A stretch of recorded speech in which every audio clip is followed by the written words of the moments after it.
Hola, ¿cómo están? Soy el profe Carlos, ¿cómo les va?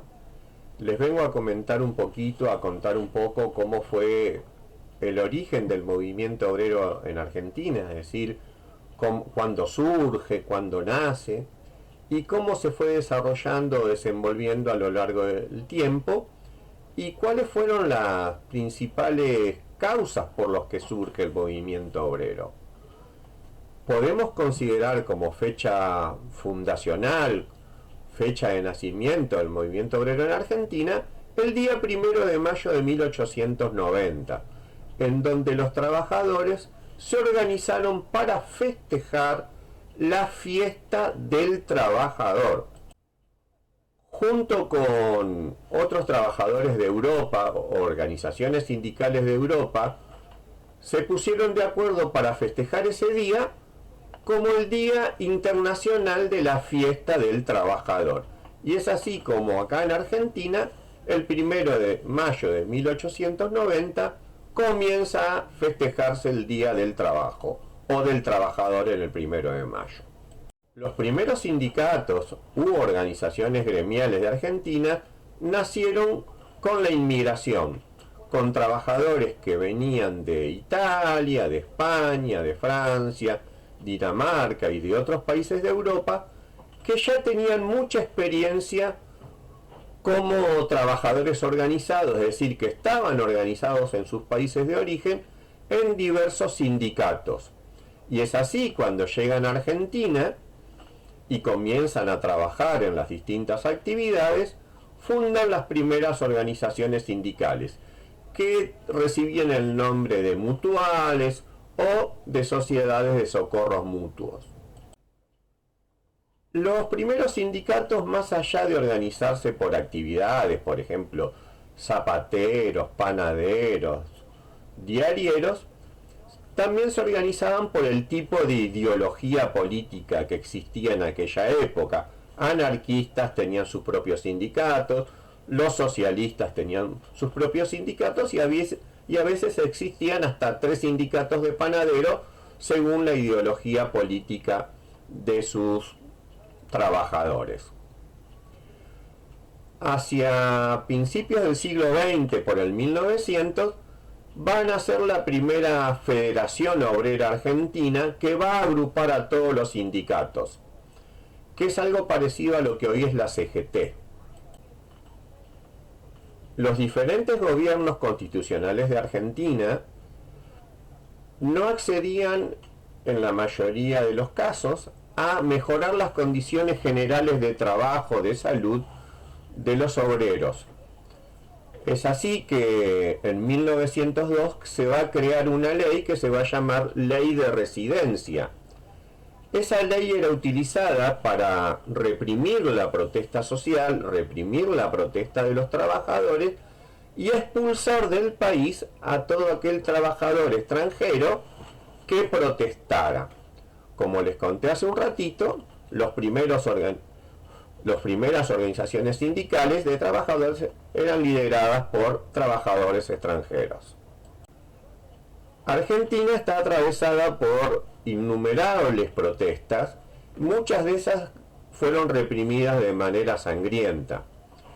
La protesta de los petroleros en Santa Cruz, las protestas de los ferroviarios en la provincia de Santa Fe, las protestas de los peones rurales en todo el campo argentino y las protestas en los talleres navieros, que Argentina para esa época, entre 1900 y 1940, era un país muy próspero en empresas navieras, porque fundamentalmente su economía se dedicaba a la exportación de cereales.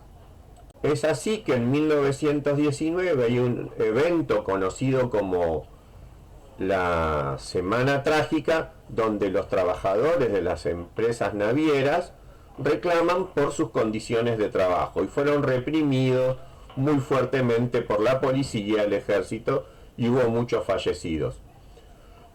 En 1909 hubo protestas también en los campos que fueron reprimidas violentamente por la policía y por el ejército. Es muy importante destacar que en esta época la mujer no estaba ajena a la protesta del trabajador. Si bien la mujer del trabajador estaba en su hogar, mientras el trabajador estaba en los lugares de trabajo, en las fábricas, en el campo, en los talleres, la mujer cumplía un rol fundamental para administrar la economía familiar. Y es así que en dos casos muy paradigmáticos de la protesta de los trabajadores en Argentina, la protesta de los ferroviarios en Santa Fe o la protesta de los trabajadores petroleros de Santa Cruz, mientras los trabajadores ferroviarios se quedaban en los talleres, cuidando la fuente de trabajo, haciendo algo que hoy día se llama retención de tareas, que es ir al lugar del trabajo, pero no prestar tareas, y los petroleros hacían lo mismo, las mujeres, las esposas de esos trabajadores, salían con sus hijos a la calle a protestar.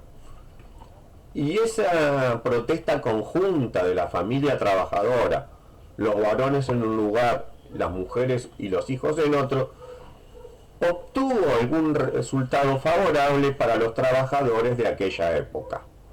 Tengan en cuenta que, como les decía, entre 1900 y 1943, todos los gobiernos de origen civil, constitucional quiero decir, y de facto, o sea, gobiernos militares, reprimían violentamente la protesta social, reprimían violentamente la protesta de los trabajadores.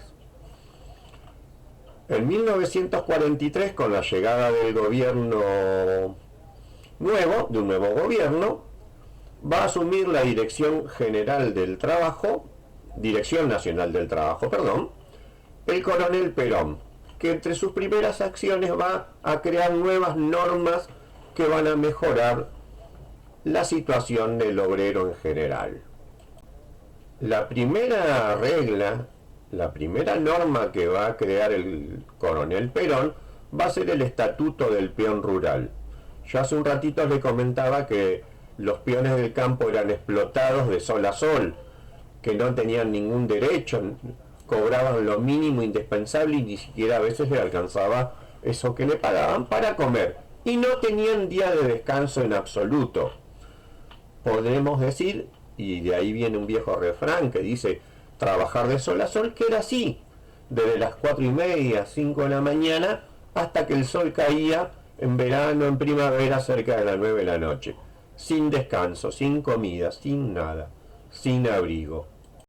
Con esa norma que va a dictar el coronel Perón, el Estatuto del Peón Rural, se mejora y se cambia radicalmente la situación del trabajador del campo argentino. Se va a establecer cuántas horas por día va a trabajar, se va a establecer cuánto va a cobrar por día y que va a tener un día de descanso o una jornada de descanso. Del mismo modo, se van a crear leyes laborales que van a mejorar la situación de los trabajadores en las fábricas. Y acá podemos decir que comienzan a nacer o nacen las mejoras sociales, que son fundamentales en el ideario del trabajador y que son fruto de la lucha que ya había comenzado con aquellos primeros trabajadores allá por fines del siglo XIX. ¿Y cuáles son los cambios fundamentales que va a presentar Perón desde la Dirección Nacional del Trabajo? Establecer la jornada de trabajo de 8 o 9 horas, mejora salarial, el derecho al descanso o el franco y medio. ¿Qué significa franco y medio? Que el trabajador tiene derecho a descansar 36 horas mínimas por semana y esas 36 horas de descanso deben ser consecutivas, desde que sale del trabajo hasta que vuelve a ingresar después del franco, y eso tiene que ser pagado.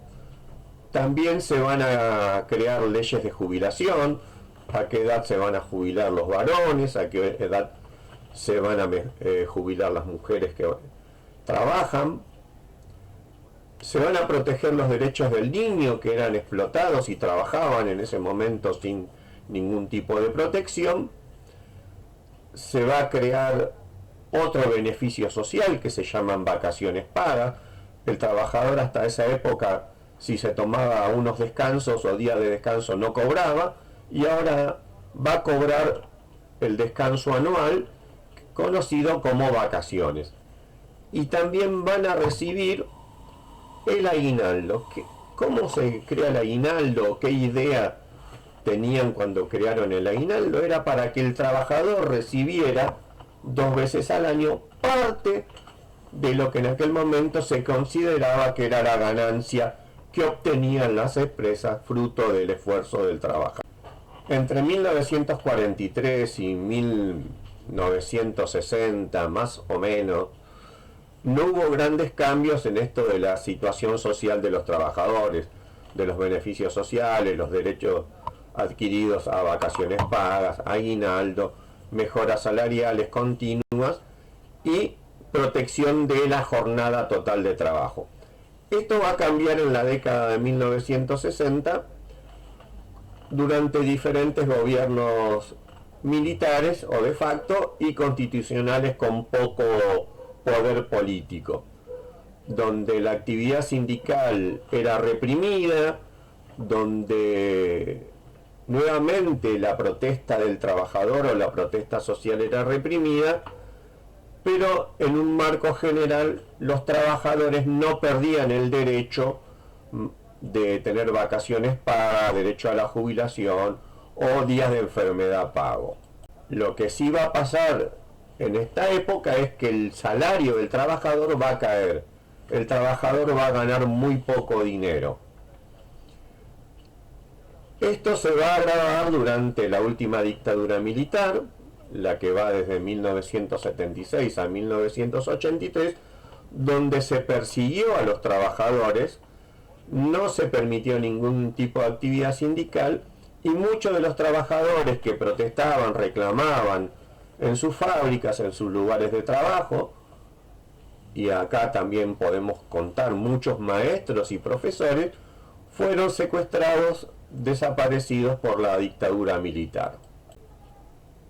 Durante la restauración democrática y el primer gobierno democrático, el del presidente Raúl Alfonsín, volvió la protesta de los trabajadores en busca de mejores condiciones de trabajo, mejores condiciones salariales, etcétera, etcétera, pero ya no fueron reprimidos.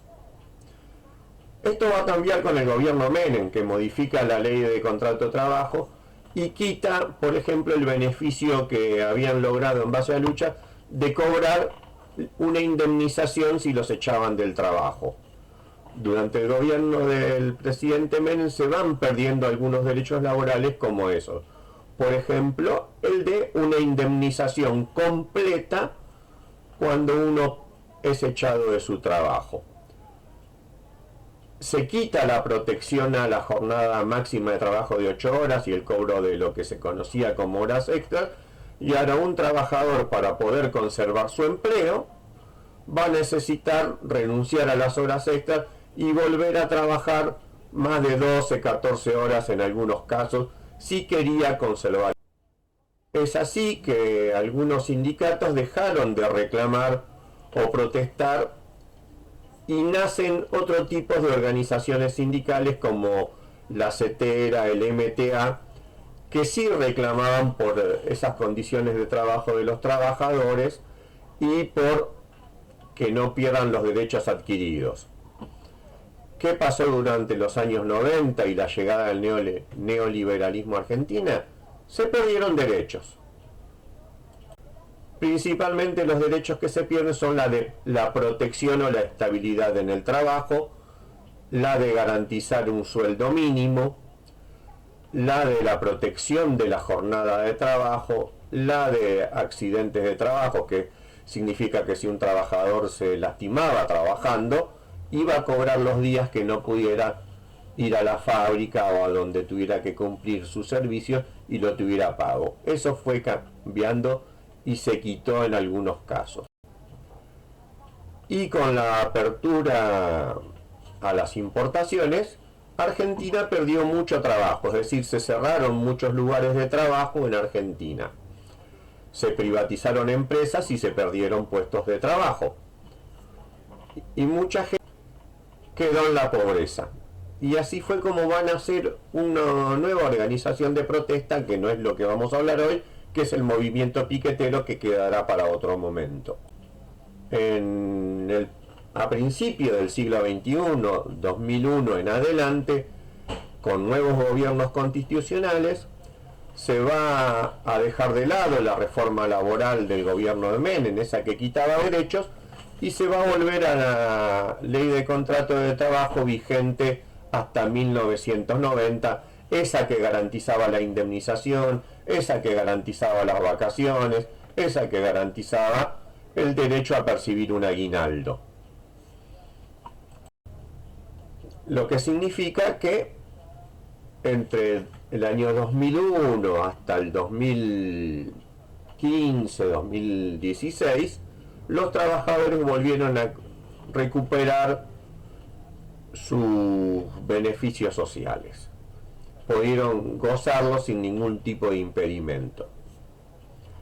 En la actualidad, los trabajadores la están pasando mal porque la inflación no les permite que su salario sea, decían, la inflación no les permite que su salario sea el adecuado para poder afrontar todos los gastos de la vida cotidiana.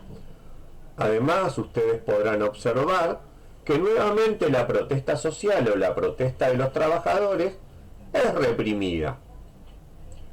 Los invito a reflexionar, a pensar en qué momentos se reprime la protesta social de los trabajadores y en qué otros momentos el trabajador goza de mejor estabilidad laboral y plenamente puede gozar de sus derechos laborales. Podemos pensarlo. Con ayuda de las señas pueden pensar cuando hubo épocas de gobiernos constitucionales y cuando hubo épocas de gobiernos de facto, para poder charlar un poquito al respecto. Los saludo y los veo pronto. Un abrazo.